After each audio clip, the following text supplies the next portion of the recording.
आप सबसे पहले बात करेंगे दोस्तों इनैक्टमेंट ऑफ द कॉन्स्टिट्यूशन की, हमारे कॉन्स्टिट्यूशन को इनैक्ट करना मतलब उसको लागू करना। तो देखिए हमारे कॉन्स्टिट्यूशन को बनाने में कॉन्स्टिट्यूएंट असेंबली की जो ड्राफ्टिंग कमेटी थी वो इन्वॉल्व थी। उस ड्राफ्टिंग कमेटी के हेड थे B R Ambedkar ji. B R Ambedkar ji ने ड्राफ्ट बनाया जिसको बोला जाता है कि फाइनल ड्राफ्ट कॉन्स्टिट्यूशन का, यानी फाइनल जो आप कह सकते हो कॉन्स्टिट्यूशन का ड्राफ्ट है, ये बी आर अम्बेडकर जी ने बनाया और उसको असेंबली में यानी हमारी कॉन्स्टिट्यूएंट असेंबली में इंट्रोड्यूस किया 4 नवंबर 1948 में फर्स्ट रीडिंग के लिए। फर्स्ट रीडिंग मतलब कि ये ड्राफ्ट जितने भी उस कॉन्स्टिट्यूएंट असेंबली के मेंबर्स थे उन सबको एक एक कॉपी इस ड्राफ्ट की बांटी जाएगी। फिर वो लोग इस ड्राफ्ट को पढ़ेंगे, देखेंगे कि भाई इसमें क्या लिखा हुआ है और उस पर फिर अपनी अपनी राय देंगे हर कॉन्स्टिट्यूएंट असेंबली के लोग।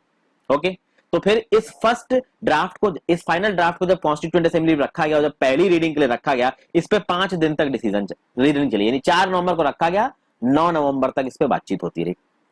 फिर उसमें बहुत सारे सुझाव आए दोस्तों, ठीक है। फिर आप कह सकते हो कि सेकेंड रीडिंग शुरू हुई, इसकी क्लॉज बाय क्लॉज कंसीडरेशन, एक एक क्लॉज जो एक एक आर्टिकल का था उस पर बहस हो रही थी और तगड़ी बहस हो रही थी दोस्तों। उसका रीजन ये था कि जो हमारी कॉन्स्टिट्यूएंट असेंबली थी उसमें लॉयर बहुत थे, वकील बहुत थे, हर कोई अपने आप में एक वकील था, पढ़ा लिखा था। तो वो लोगों को उसमें से कोई ऐसा नहीं था कि अनएजुकेटेड टाइप का आदमी बैठा हो कि जिसको कुछ मालूम ही ना हो। अब प्रिंसली स्टेट्स के रिप्रेजेंटेटिव हो कि हमें कोई अनएजुकेटेड पर्सन आ गया हो तो बात अलग है। सब लोग अपने अपने राय दे रहे थे। जब सेकंड रीडिंग कब स्टार्ट हुई? सेकंड रीडिंग स्टार्ट होगी 15 नवंबर को और खत्म कब होगी? 17 अक्टूबर को। और खास बात यह कि जो सेकंड रीडिंग है ना दोस्तों, ये शुरू होगी 15 नवंबर 1948 को और खत्म होगी 17 अक्टूबर 1949 को। देखिए जितनी जबरदस्त रीडिंग चली है, देखिए कितना बड़ा कॉन्स्टिट्यूशन है, उसके एक एक क्लॉज को अगर आप डिस्कस कर रहे हो तो ऐसे थोड़ी ना हो जाएगा, ठीक ठाक काम टाइम लगता है इन सब चीजों में। इस समय पे कहा गया बहुत सारे अमेंडमेंट्स प्रपोज किए गए, उसमें से कुछ अमेंडमेंट्स डिस्कस हुए, कुछ माने भी गए, जिनको फाइनल ड्राफ्ट में यानी कि थर्ड रीडिंग में इंट्रोड्यूस किया जाएगा। अच्छा दोस्तों यहां पे एक बात करिए, ये जो रीडिंग हो रही थी ना, first reading, second reading, third reading, इन रीडिंग में कुछ चेंजेस प्रपोज किए जा रहे थे, उन चेंजेस पे वोटिंग पड़ रही थी और उस हिसाब से चेंजेस लाए जा रहे थे। यानी जो final draft B R Ambedkar ji ने सामने रखा था, ऐसा नहीं कि बिल्कुल वैसे का वैसा पास हो गया, उसमें चेंजेस हुए थे फर्स्ट रीडिंग में, सेकंड रीडिंग में और थर्ड रीडिंग में। थर्ड रीडिंग कब शुरू होगी? तो भाई थर्ड रीडिंग शुरू होगी 14 नवंबर 1949 को। ज्यादा जो मेन काम था वो आपका सेकंड रीडिंग में दोस्तों हो चुका था। तो 14 नवंबर 1949 को थर्ड रीडिंग शुरू होगी। ओके, और फिर आप देखोगे कि फाइनली ये जो ड्राफ्ट कॉन्स्टिट्यूशन है इस पे सब लोग साइन करेंगे कब? 26 नवंबर 1949 को। तो 1949 26 नवंबर को इस ड्राफ्ट पे साइन पड़ेगा। प्रेम्बल देखेंगे तो प्रेम्बल में डेट आपकी यही लिखी हुई है 26 नवंबर 1949।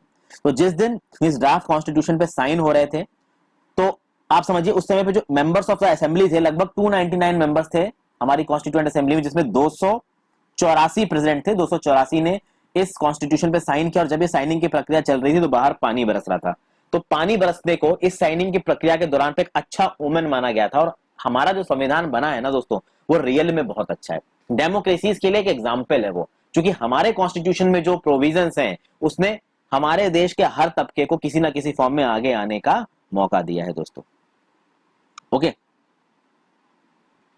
और इसमें एक चीज लिखी थी कि ये जो 26 नवंबर 1949 है, इसको क्या लिखा गया कि ये वो डेट है जिस दिन भारत के लोगों ने कॉन्स्टिट्यूएंट असेंबली के द्वारा दिए गए संविधान को अडॉप्ट किया, इनैक्ट किया और अपने आप को दिया। ठीक है, ये एक भाषा लिखी हुई है, आप जाके देख सकते हैं। तो हमारे कॉन्स्टिट्यूशन को अडॉप्ट कब किया गया है? तो हमारे कॉन्स्टिट्यूशन को भाई अडॉप्ट किया गया है 26 नवंबर 1949 को, जो कि प्रियम्बल में लिखा हुआ है। भाई ये सवाल बहुत पूछा जाता है कि कॉन्स्टिट्यूशन कब अडॉप्ट किया, तो कब अडॉप्ट किया? 26 नवंबर 1949। 26 जनवरी मतलब देना, प्रियम्बल में डेट 26 नवंबर दे रखी है, तो सवाल की लैंग्वेज के हिसाब से आपको इसका जवाब देना पड़ेगा। ओके दोस्तों, प्रियम्बल को कॉन्स्टिट्यूशन के इंप्लीमेंट करने के बाद इनैक्ट किया गया, उसके बारे में हम लोग बाद में देखेंगे।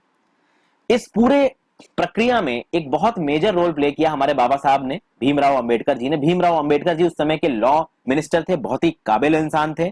उन्होंने असेंबली में पूछे जाने वाले सवालों का बहुत डिटेल में आंसर दिया। उनके जो आर्ग्यूमेंट्स हुआ करते थे बहुत लॉजिकल हुआ करते थे। वो अपने आर्ग्यूमेंट्स के थ्रू एक अच्छे स्पीकर थे, वो अपने आर्ग्यूमेंट्स के थ्रू बहस में बहुत सारे लोगों को कन्विंस भी कर जाते थे। इसीलिए उनको कॉन्स्टिट्यूशनल एक्सपर्ट माना गया है। ब्रिलियंट राइटर थे और ऑब्वियस सी बात है वो शेड्यूल कास्ट के लीडर तो थे ही। उन्हें कहा जाता है chief architect.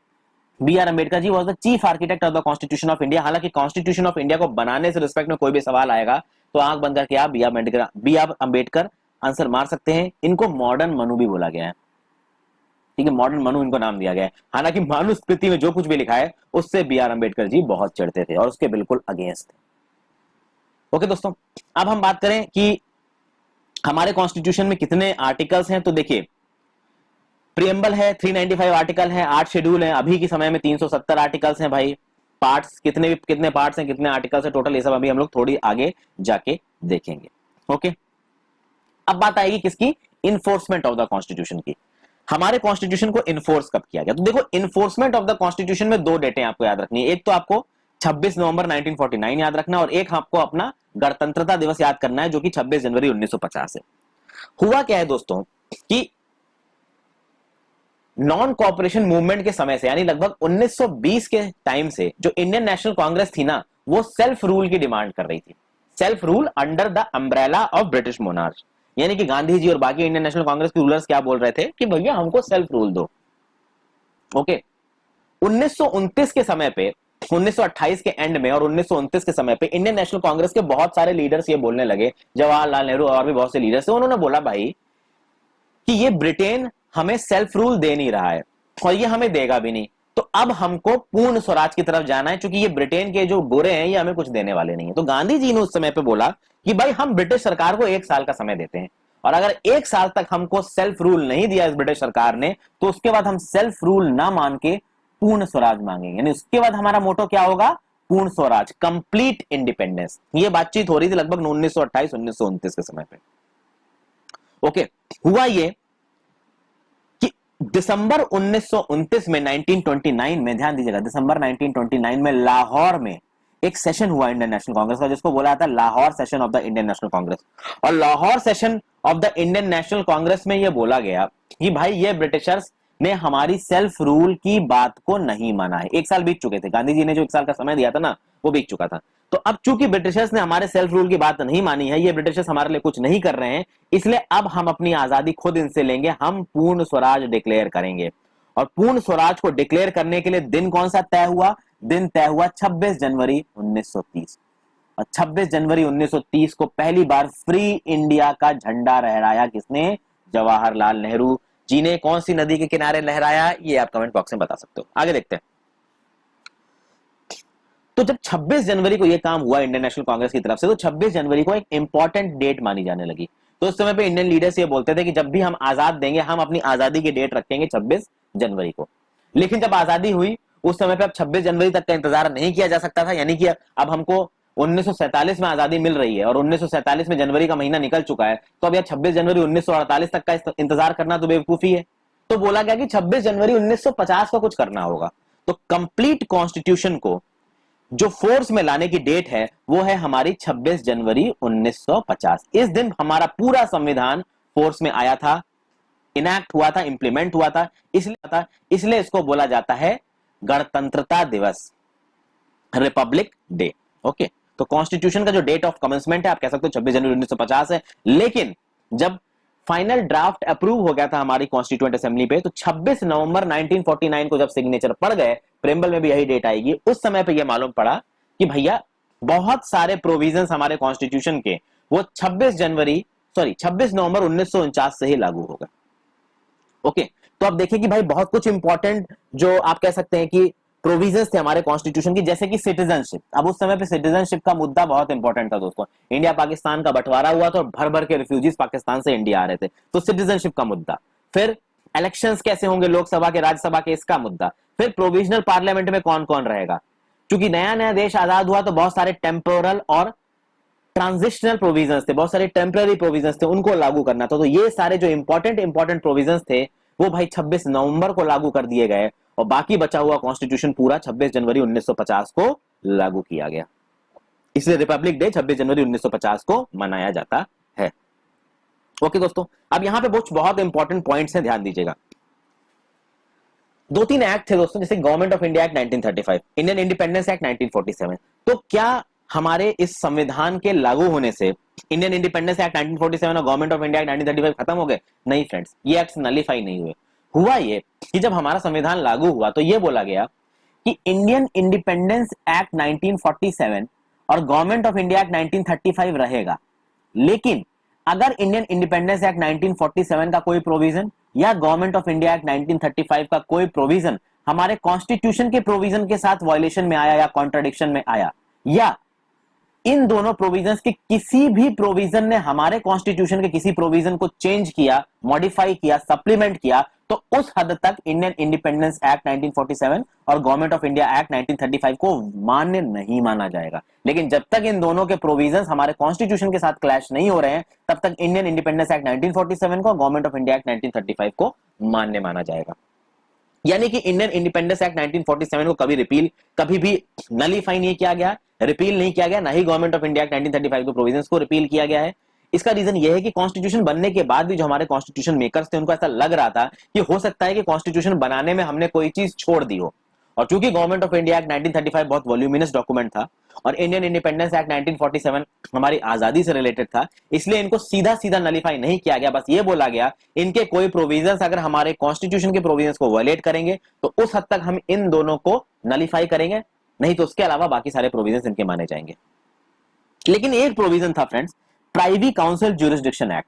Privy council jurisdiction act को पहले ही नलीफाई कर दिया गया था, एब्रोगेट कर दिया गया था और उसको रिवाइव नहीं किया गया। प्राइवी काउंसिल ज्यूरिसडिक्शन एक्ट क्या बोलता था कि हमारी देश की जो हायर कोर्ट्स हैं, ठीक है, हमारी देश की हायर कोर्ट्स के अगेंस्ट कोई अगर अपील जानी है तो वो अपील प्राइवी काउंसिल के पास जाएगी, और ये प्राइवी काउंसिल कहां बैठता था? लंदन में बैठता था। तो ये प्राइवी काउंसिल का ज्यूरिसडिक्शन था, बट हम तो आजाद हो गए थे ना दोस्तों, तो अब प्राइवी काउंसिल का क्या लेना देना है? अब तो हम जो कोर्ट्स होंगी हमारी इंडिया की वो डिसाइड करेंगे अपीलें, इसलिए प्राइवी काउंसिल ज्यूरिसडिक्शन एक्ट खत्म हो गया था, वो हमेशा के लिए उसको एब्रोगेट कर दिया गया। तो privy council jurisdiction act I hope आपको समझ में आ गया होगा। हर चीज को दोस्तों मैं आपको बहुत डिटेल में समझा के चल रहा हूं जितना ज्यादा मुझसे हो सक रहा है। आगे बात करते हैं expert committee of the Congress की। अब ये expert committee of the Congress क्या थी? देखिए, मैंने आपको बताया था फ्रेंड्स, जुलाई और अगस्त 1946 के टाइम पे भाई इलेक्शंस चल रहे थे हमारी कॉन्स्टिट्यूएंट असेंबली के। जब इस कॉन्स्टिट्यूएंट असेंबली के इलेक्शन चल रहे थे तो इंडियन नेशनल कांग्रेस को पता था कि भाई साइजेबल अमाउंट ऑफ सीटें इंडियन नेशनल कांग्रेस जीतने वाली है। देश के ज्यादातर लोग इंडियन नेशनल कांग्रेस की तरफ झुकाव रखते थे, उनके साथ कनेक्ट करते थे। तो उसी समय पे इंडियन नेशनल कांग्रेस में जुलाई 8 में ही एक एक्सपर्ट कमेटी को अपॉइंट किया। यानी इंडियन नेशनल कांग्रेस ने ऑन 8 जुलाई 1946 को एक expert committee of the Congress को अपॉइंट किया गया इंडियन नेशनल कांग्रेस की लीडरशिप के द्वारा। और इसका काम क्या था? इसका काम यह था कि कॉन्स्टिट्यूएंट असेंबली बाद में किस तरीके से फंक्शन करेगी, इसकी आप कह सकते हो स्ट्रक्चर को इनको डिवाइस करना था। यानी कि जब हम इलेक्शंस को जीत जाएंगे और इलेक्शंस जीतने के बाद समय ना बर्बाद हो, इसलिए पहले से ये एक्सपर्ट कमेटी उन मानदंडों को, उन प्रीमाइसेस को तैयार करके रखेगी जिन प्रीमाइसेस के बेसिस पे कॉन्स्टिट्यूएंट असेंबली काम करेगी, फंक्शन करेगी। इस कमेटी के मेंबर्स आप लक्ष्मीकांत में देख सकते हैं, जवाहरलाल नेहरू जी इसके चेयरमैन थे, और भी मेंबर्स थे जैसे के.एम. मुंशी जी थे, के.टी. शाह जी थे, डी.आर. गडगिल जी थे। तो आप मेंबर्स जाके देख सकते हैं वहां पे। तो के संथनम जी थे, वेरी इंपॉर्टेंट मेंबर। तो आप समझ गए ना फ्रेंड्स, ये एक्सपर्ट कमेटी क्या करेगी। अब देखिए इस एक्सपर्ट कमेटी ने क्या क्या किया, इसकी कुछ चीजें मैं आपको ठीक से बताता हूं दोस्तों। जैसे कि जुलाई और अगस्त में अभी भी इलेक्शन चल रहा है, रिजल्ट नहीं आया है, लेकिन इस एक्सपर्ट कमेटी की 2 बार मीटिंग हुई। एक मीटिंग हुई जुलाई में 20 से 22 जुलाई 1946 में, दूसरी इसकी मीटिंग हुई अगस्त 15 से 17 1946 में। इन 2 मीटिंग्स में एक्चुअली में इस expert committee of constituent assembly ने किया क्या? इसने यह बात की दोस्तों कि भाई जब कॉन्स्टिट्यूएंट असेंबली बनेगी तो उसमें प्रोसीजर क्या होगा। दूसरा चीज इसने बात की कि जब कॉन्स्टिट्यूएंट असेंबली बनेगी तो अलग अलग चीजों के लिए हमको कितनी तरीके की कमेटी बनानी थी। अब दीजिए इस कमेटी और इस एक्सपर्ट कमेटी में क्या फर्क है। एक्सपर्ट कमेटी क्या कर रही है? एक्सपर्ट कमेटी ये कर रही है, पता कर रही है कि बाद में कॉन्स्टिट्यूएंट असेंबली कैसे काम करेगी। तो जब कॉन्स्टिट्यूएंट असेंबली काम करेगी तो सारे काम कॉन्स्टिट्यूएंट असेंबली तो अलग हो नहीं सकती, तो कॉन्स्टिट्यूएंट असेंबली में काम करने में बहुत सारी कमेटी बनेगी। तो एक बनेगी ड्राफ्टिंग कमेटी, तो ड्राफ्टिंग कमेटी बनाई जाएंगी, उस तरीके से और सारी कमेटीज बनाई जाएंगी। वो कौन कौन सी कमेटीज हैं ये मैंने आपको पिछले वीडियो में बताया है दोस्तों बहुत अच्छी तरीके से। तो कौन कौन सी कमेटी बनेगी इस पर डिसीजन लिया आपकी इस एक्सपर्ट कमेटी ने। कैसे काम करेगी कॉन्स्टिट्यूएंट असेंबली, इस चीज पे डिसीजन लिया आपकी एक्सपर्ट कमेटी ने। ओके दोस्तों, तो ये सब इसके काम थे और इसके रोल को बहुत इंपॉर्टेंट माना है बहुत सारे कॉन्स्टिट्यूशनल एक्सपर्ट ने। एक ब्रिटिश कॉन्स्टिट्यूशनल एक्सपर्ट है जिसका नाम है ग्रैनविल ऑस्टिन। ग्रैनविल ऑस्टिन ने इस एक्सपर्ट कमेटी की रोल की काफी सराहना दी है। ग्रैनविल ऑस्टिन ने बताया कि इलेक्शन खत्म होते ही हमारी जो कॉन्स्टिट्यूएंट असेंबली बनी वो कामों को तेजी से शुरू कर पाई। उसका एक रीजन था कि उसके बेस को इस एक्सपर्ट कमेटी ने पहले से तैयार करके रखा था। ये जो एक्सपर्ट कमेटी थी फ्रेंड्स ये कौन से मिशन के फ्रेमवर्क के अंदर में बनी थी? तो ये एक्सपर्ट कमेटी कैबिनेट मिशन के फ्रेमवर्क के अंदर में। हालांकि इस एक्सपर्ट कमेटी के बारे में ज्यादा लोग बात करते नहीं है दोस्तों, बहुत ज्यादा सवाल भी इस पे आज तक पूछे गए नहीं, आगे पूछे जाएंगे नहीं पूछे जाएंगे कुछ मालूम नहीं है।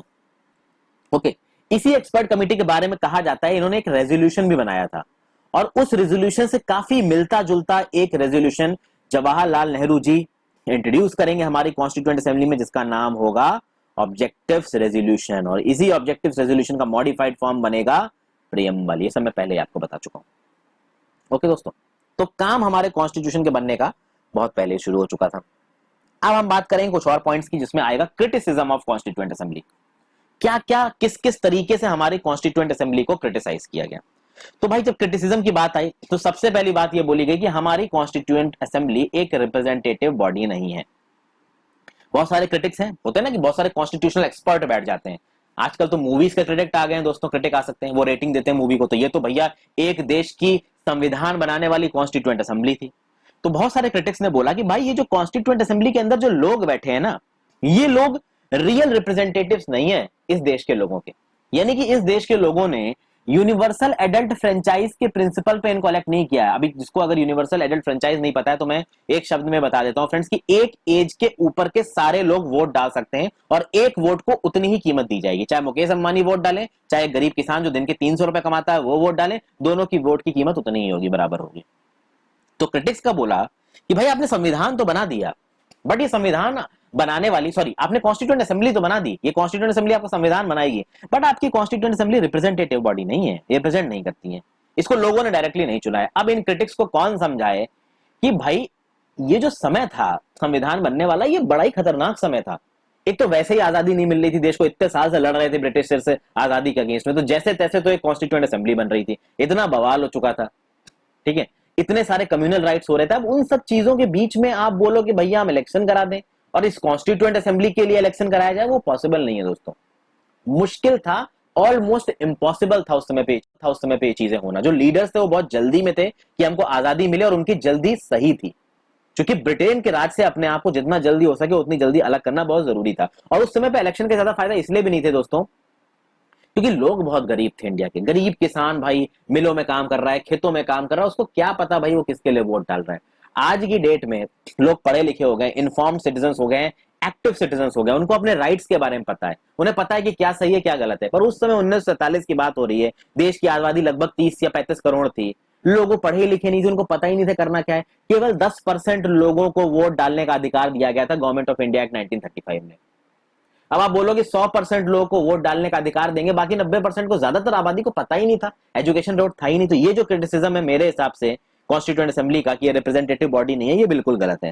हालांकि क्रिटिक्स ने ये किया, ये जितना भी मैं आपको क्रिटिसिज्म बता रहा हूं ना फ्रेंड्स कॉन्स्टिट्यूएंट असेंबली का, ये क्रिटिक्स ने दिया है। तो अगर किसी मेंस में, यूपीएससी की मेंस टाइम के एग्जाम में या ऐसे में अगर आपको ये सब चीजें कोट करनी है तो आप कोट कर सकते हैं, ठीक है।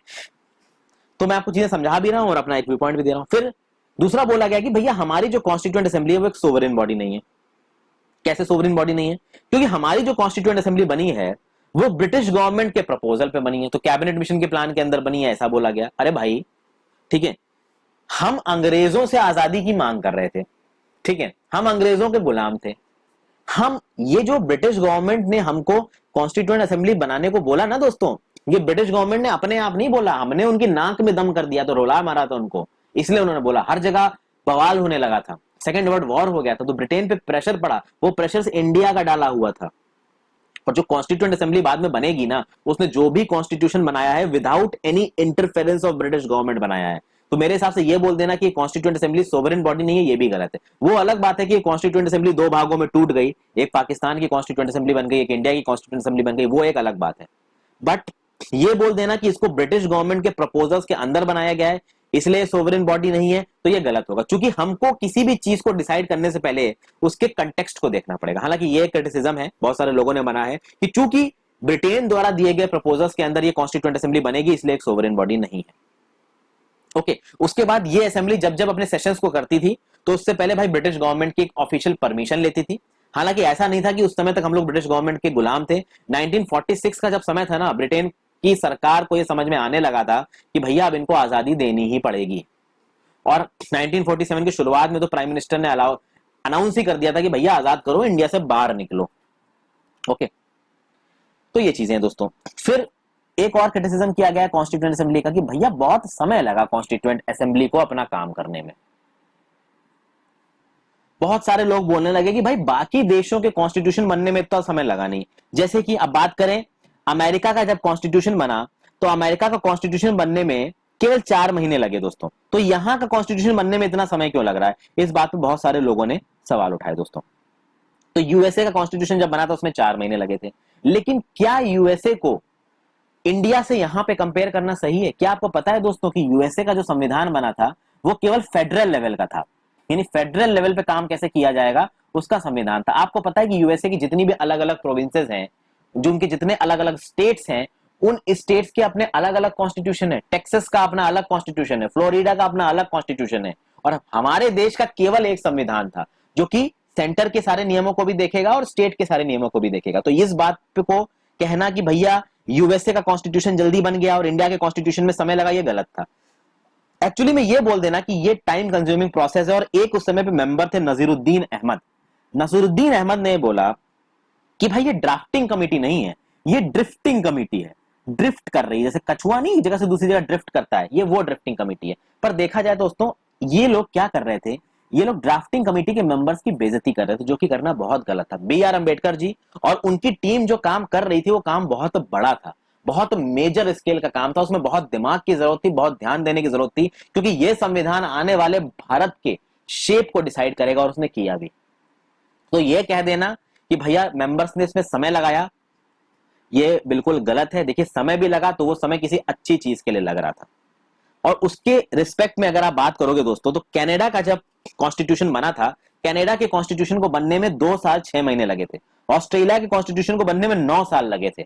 तो ये कह देना कि भैया यूएसए से कंपेयर करके कि यूएसए के कॉन्स्टिट्यूशन में 4 महीने लग रहे हैं और हमारे कॉन्स्टिट्यूशन को बनाने में भैया इतना समय लग रहा है, ऑलमोस्ट 3 साल लग गए दोस्तों।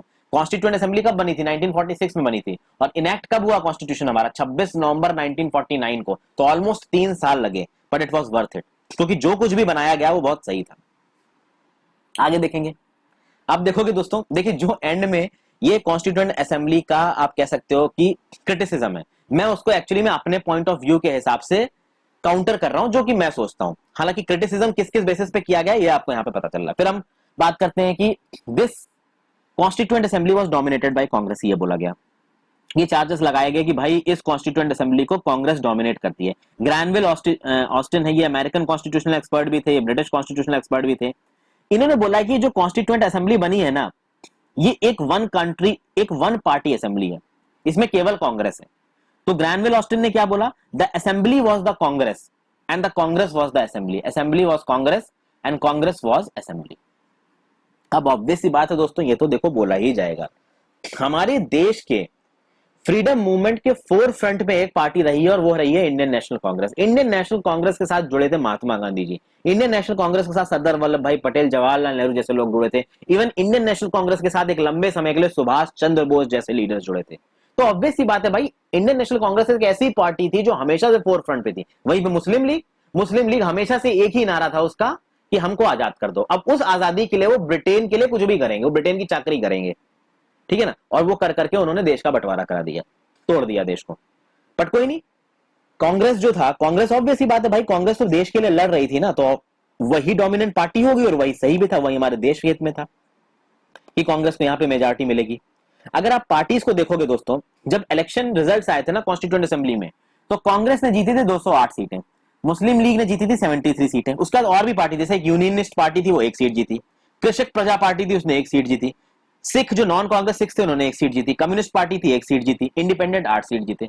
ये ज्यादातर वोट मिले कांग्रेस को। क्यों मिले ज्यादातर वोट कांग्रेस को? क्योंकि कांग्रेस रिप्रेजेंट कर रही थी भाई लोगों को, कांग्रेस वाज रिप्रेजेंटिंग पीपल। ये बात बिल्कुल सच है दोस्तों। ओके, इनफैक्ट जो सबसे एजुकेटेड तबका था वो कांग्रेस को सपोर्ट कर रहा था, और गरीब भी वोट करते तो कांग्रेस को ही वोट करते इनकेस अगर वोटिंग होती डायरेक्ट, पर वो हुई नहीं। तो ये कुछ चीजें हैं दोस्तों। आगे बात करेंगे लॉयर पॉलिटिशियन डोमिनेशन की। अब देखिए ये बात तो दोस्तों बिल्कुल सही है, हमारे संविधान में लॉयर्स कुछ ज्यादा थे, ज्यादातर लॉयर्स थे, इसीलिए आपको हमारे संविधान की जो भाषा मिलेगी ना फ्रेंड्स, वो थोड़ी थोड़ी लीगल लैंग्वेज है। तो उसको एक नॉर्मल इंसान जब पढ़ेगा उसको नहीं समझ पाएगा, थोड़ा सा उसको समझने में नहीं समझ पाएगा, तो नहीं बोलना चाहिए, थोड़ा उसको समझने में प्रॉब्लम जरूर आएगी। ऑब्वियसली फ्रेंड्स, लॉयर्स ने लिखा था कॉन्स्टिट्यूशन को, तो लीगल लैंग्वेज थी, तो थोड़ा सा मुश्किल होगा डिसिफर करना, और लैंग्वेज भी कॉम्प्लिकेटेड है, क्योंकि लीगल लैंग्वेज हमेशा से कॉम्प्लिकेटेड होती है। तो ये बोला गया कि भाई सिर्फ लॉयर और पॉलिटिशियन भरे हुए हैं, इसलिए सोसाइटी का सारा तबके को रिप्रेजेंटेशन नहीं मिला। एक बात तो देखिए सही है, हमारे कॉन्स्टिट्यूएंट असेंबली में लॉयर और पॉलिटिशियन भरे हुए थे, और सोसाइटी के बाकी एलिमेंट्स को उतना रिप्रेजेंटेशन नहीं मिला था। कुछ हद तक ये बात सही है, इसके लिए कंटेक्स्ट रिस्पॉन्सिबल है और भी बहुत सारी चीजें रिस्पॉन्सिबल है। आगे बात कही जाएगी कि भैया ये जो कॉन्स्टिट्यूएंट असेंबली थी वो हिंदूज डोमिनेट कर रहे थे, ऐसा बोला गया।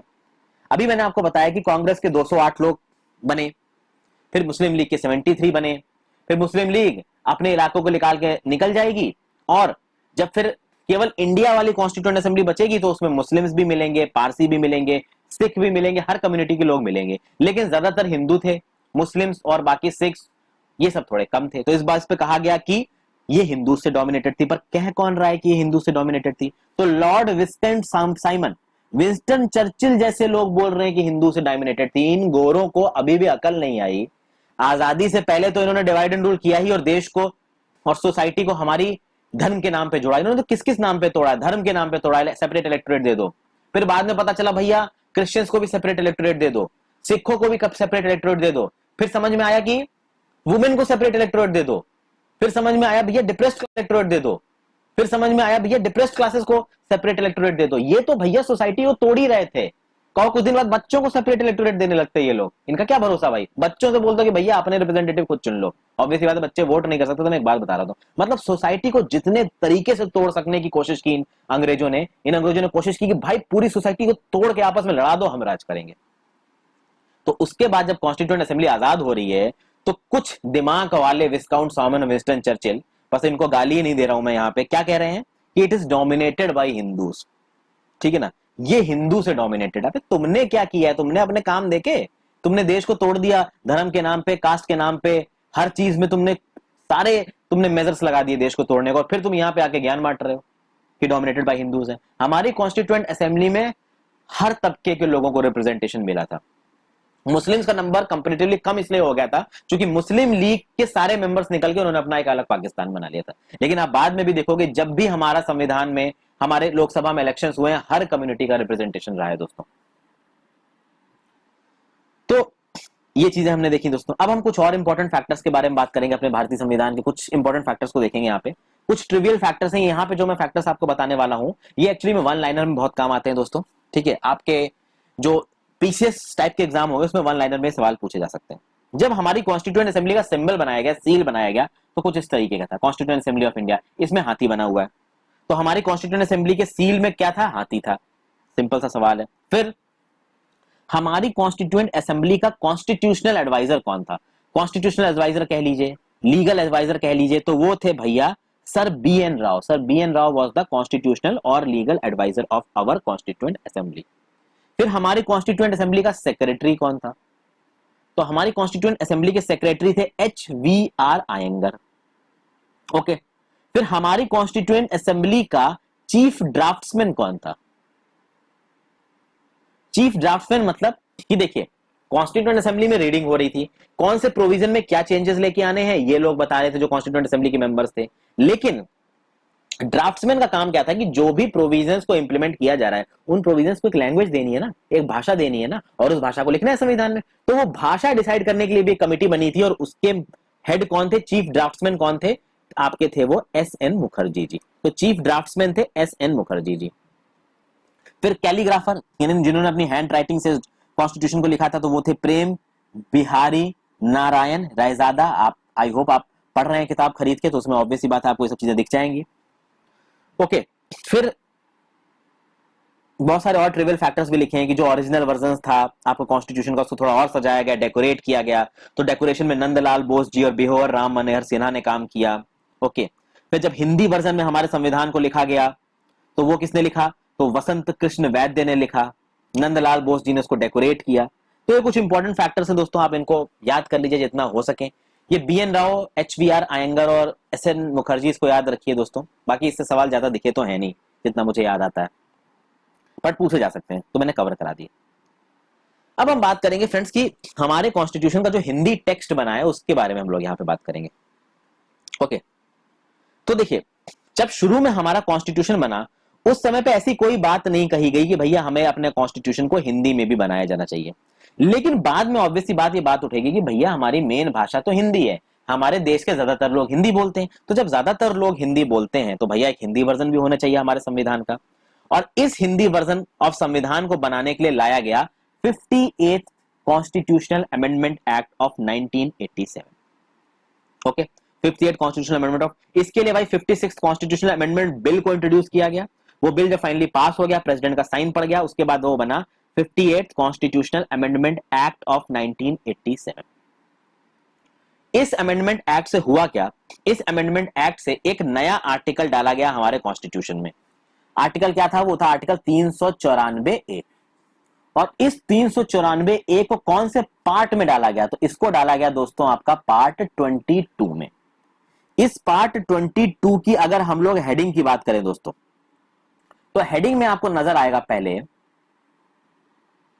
शॉर्ट टाइटल, कमेंसमेंट और रिपील। ओके, ये शॉर्ट टाइटल हुआ करता था आर्टिकल 393 में, ये कमेंसमेंट हुआ करता था आर्टिकल 394 में, और ये रिपील हुआ करता था आर्टिकल 395 में।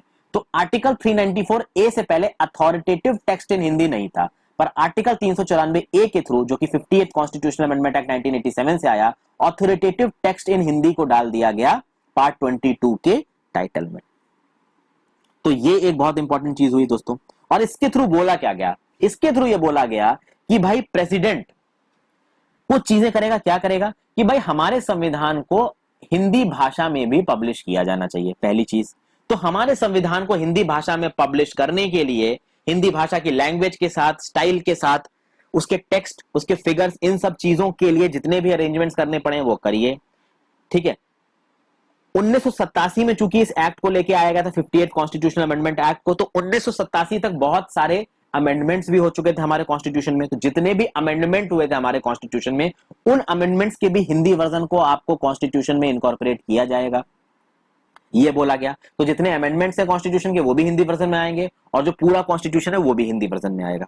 ओके, चूंकि जो 1950 में हमको संविधान मिला था, 1987 तक वो संविधान थोड़ा बदल चुका था, चूंकि रेगुलरली उसमें अमेंडमेंट हो रहे थे। ओके दोस्तों, तो ये चीज बोली गई। और चूंकि हिंदी भाषा के हिसाब से कि अब देखिए, इंग्लिश टू हिंदी का ट्रांसलेशन जब इतने खतरनाक टर्मिनोलॉजीज में होगा, तो हिंदी में थोड़ा हिंदी को आपको और रिफाइन करना होगा, हिंदी के स्टाइल के हिसाब से आपके कॉन्स्टिट्यूशन को ढालना पड़ेगा। तो बहुत सारे हिंदी एक्सपर्ट्स बैठे, बहुत सारे लीगल एक्सपर्ट्स बैठे, और उन्होंने साथ मिलकर इस काम को कमीशन किया। ओके, और ये बोला गया कि जो हिंदी वर्जन आप बना रहे हो, उस हिंदी वर्जन का मतलब बिल्कुल इंग्लिश वर्जन के मतलब जैसा होना चाहिए। और अगर हिंदी टेक्स्ट का मतलब इंग्लिश वर्जन के टेक्स्ट से अलग आ रहा है, तो हिंदी टेक्स्ट को सूटेबली मॉडिफाई करके मतलब को सेम रखने की कोशिश की जाएगी। ओके, और आगे जितने भी अमेंडमेंट्स होंगे उन सबके हिंदी वर्जन भी निकाले जाएंगे दोस्तों। तो यहां पे ये चीजें हमने देखी दोस्तों, ठीक है। आई होप ये वीडियो आपको पसंद आई। उसके आगे जो टेबल्स हैं, इस टेबल में कुछ इंपॉर्टेंट चीजें आपको पता चलेंगी कि जब कॉन्स्टिट्यूएंट असेंबली बनी थी तो शुरुआत में उसमें 389 मेंबर्स थे। आपके ब्रिटिश की जो इंडियन प्रोविंसेस थी, जो इलाके सीधे ब्रिटिश कंट्रोल में थे, उसमें 292 थे, प्रिंसली स्टेट्स 93 थे, चीफ कमिश्नर 4 थे। तो 292 प्लस 4 296 पहले आ गए थे, 93 को भरने में थोड़ा समय लगा था। ये सब तो मैं पिछले चैप्टर्स में आपके साथ डिस्कस कर ही चुका हूं, तो आपको आइडिया होगा ही। एक और खास बात दोस्तों, पहले ही मैंने आपको बताया कि जब इलेक्शन हुआ कॉन्स्टिट्यूएंट असेंबली में, पूरी कॉन्स्टिट्यूएंट असेंबली में, जब इंडिया पाकिस्तान अलग नहीं हुए थे, तब कांग्रेस को मिली थी 208 सीटें और मुस्लिम लीग को मिली थी 73 सीटें, बाकी छोटी छोटी सीटें मिली थी औरों को। और हिंदू और मुस्लिम मेंबर्स की अगर आप बात करोगे दोस्तों, एक मिनट, हाँ, जब आप हिंदू और मुस्लिम मेंबर्स की बात करोगे तो हिंदू आए थे कॉन्स्टिट्यूएंट असेंबली में 163, मुस्लिम आए थे 80, शेड्यूल कास्ट आए थे 31, क्रिश्चियंस आए थे 6, एंग्लो इंडियंस 3, पारसी 3, हर कम्युनिटी के लोग आए थे। लेकिन ऑब्वियसली बात है, जितने भी मुस्लिम्स थे, मैक्सिमम मुस्लिम्स मुस्लिम लीग के साथ पाकिस्तान वाली साइड पे चले गए। आपको यहाँ पे टेबल मिल जाएगा कि अलग अलग प्रोविंसेस को कॉन्स्टिट्यूएंट असेंबली में कितनी सीटें अलॉट की गई थी, तो वो आप देख सकते हो। वो मुझे यहाँ पे बताना उतना जरूरी है नहीं। ओके फ्रेंड्स, तो आई होप ये वीडियो आपको पसंद आई दोस्तों। यहाँ पे मैं इसको खत्म कर रहा हूँ, अगली वीडियो बहुत जल्दी मैं आपके लिए लेके आया हूँ, आपको ज्यादा इंतजार करने की जरूरत नहीं पड़ेगी दोस्तों। अगर ये वीडियो पसंद आई हो फ्रेंड्स, तो इस वीडियो को लाइक जरूर कर दीजिएगा, चैनल को सब्सक्राइब कर लें, अपने जितने ज्यादा दोस्तों के साथ हो सके इन वीडियोस को शेयर करें फ्रेंड्स। अगर मैं इन वीडियोस को बना रहा हूं तो कम से कम हजार लोग भी अगर एक वीडियो को देख लेंगे ना, तो मुझे लगेगा कि मेरा कह सकते हैं कि ऑब्जेक्टिव पूरा हो गया। वैसे तो अगर 10 लोग भी देख रहे हैं, 5 लोग भी देख रहे हैं, 100 लोग भी देख रहे हैं, तो भी किसी ना किसी को फायदा मिल रहा है। पर जितने ज्यादा लोग देखेंगे उतना ही मुझे इससे आप कह सकते हैं कि कॉन्फिडेंस मिलेगा और वीडियोस बनाने का मन करेगा। तो भाई आप लोग इतना कर दो कि आप इन वीडियोस को अपनी तरफ से जितने ज्यादा लोगों को शेयर कर सकते हो शेयर कर दो। तो thank you for watching this video friends, यही गुरु दक्षिणा होगी मेरी। Have a great day, good bye.